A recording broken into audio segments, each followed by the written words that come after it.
ಜಯಿಸಿ ದುರ್ಯೋಧನನ್ನು ಬಿಡಿಸಿಕೊಂಡು ಬಾ.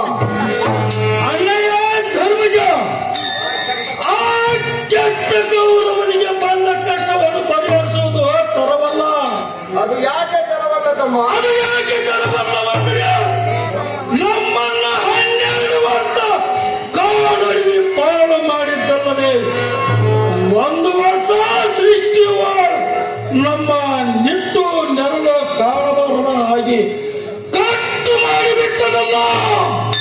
ಇದೇನು ಸಾಮಾನ್ಯ ಕಷ್ಟವೇನೋ?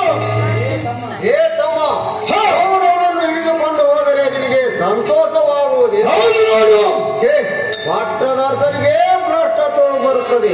ಪಟ್ಟದರಸನಾದರೇನು, ಸೊಟ್ಟ ಕತ್ತೆಯಾದರೇನು, ಎಟ್ಟೆ ಗುಣಕ್ಕೆ ಅಭ್ಯರ್ಥೆ ಮಾತನಂ ಗುಣವಾದ ಎಂಬ ಗಾದಿಯಂತೆ ನಾವು ಮಾಡತಕ್ಕ ಕಾರ್ಯವನ್ನು ಆ ನೀಚನಿಗೆ ಚಿತ್ರ ಸೈನ್ಯವೇ ಮಾಡಿಬಿಟ್ಟರು.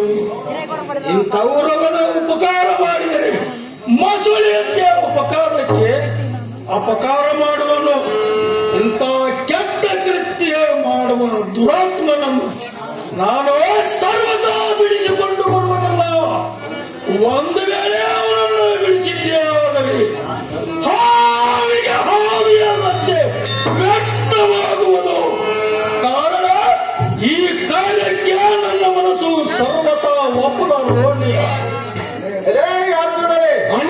ಭೀಮನು ಅತಿ ಹಠದವನು, ಏನು ಮಾತು ಕೇಳುವುದಿಲ್ಲ.